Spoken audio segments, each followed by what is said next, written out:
Well, from the pages of MikeHuckabee.com, where you can find out the real story on breaking issues 24/7, comes the latest expose from James O'Keefe's Project Veritas. An important and shocking story, but it won't come as a surprise to most conservatives who post anything on social media sites. Now, here's some key thoughts from the lengthy Project Veritas article that I want to encourage you to read in total. First, a former Facebook employee and whistleblower explains how leftist moderators inside Facebook have the power to create false accusations against users they disagree with.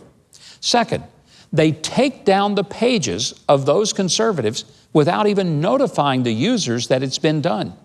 One of their actual excuses for doing this is a violation defined as, quote, showing nonpartisan people blunt truths to convert them to their viewpoint, end quote. Convincing people to agree with you by telling them the truth? Well, I mean, we can't have that on the internet, no.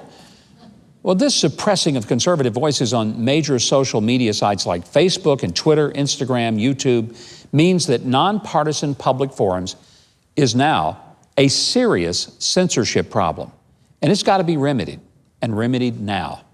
Fox News host Tucker Carlson noted that the recent silencing of various highly followed conservatives is a test run for the 2020 election.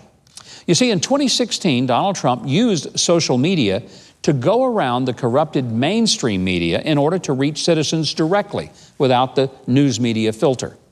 Many of the Silicon Valley social justice warriors seem determined not to let that happen again. In close elections, all it might take to swing some races would be a last-minute censoring of 10 to 20% of online conservative get-out-the-vote messages so they don't ever reach the public. Now, the limousine liberal billionaires behind these social media companies need to learn that if they don't start behaving like responsible, nonpartisan public utilities, they may well face the prospect of their money-printing sites actually becoming public utilities where they're going to be compelled to serve the entire public. Left, right, or in the middle. Let's hope they do. Well, we love to get your questions, and we have some from your views and viewers tonight. Let's consider some news that comes to us that you have wanted us address. This comes from Peter in Mississippi. He asked, does President Trump leaving Vietnam without a North Korean deal have any impact on our trade negotiations with China?